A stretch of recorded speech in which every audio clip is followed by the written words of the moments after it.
तोहरा ई लइका ना आई, केतनो लगैबू तू मक्खन मलाई।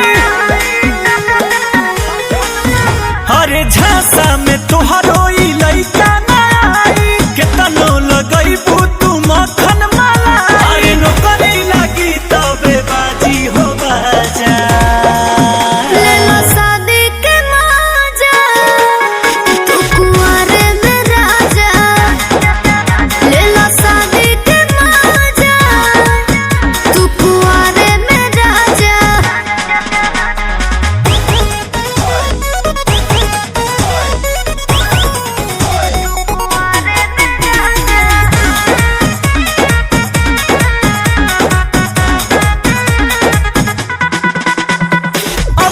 बिगड़ जाई सोना हो लाइफ। हर जगह बाटे बनानी हवाइफ।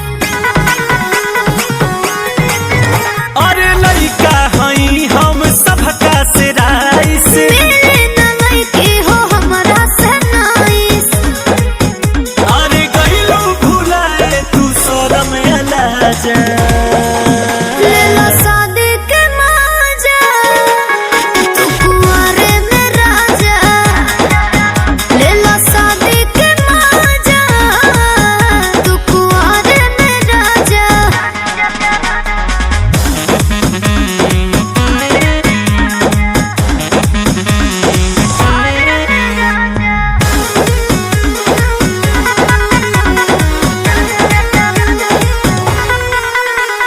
हमारा आवे के बाजिला कपर हो, प्यार के गाड़ी में कोनो सफर हो।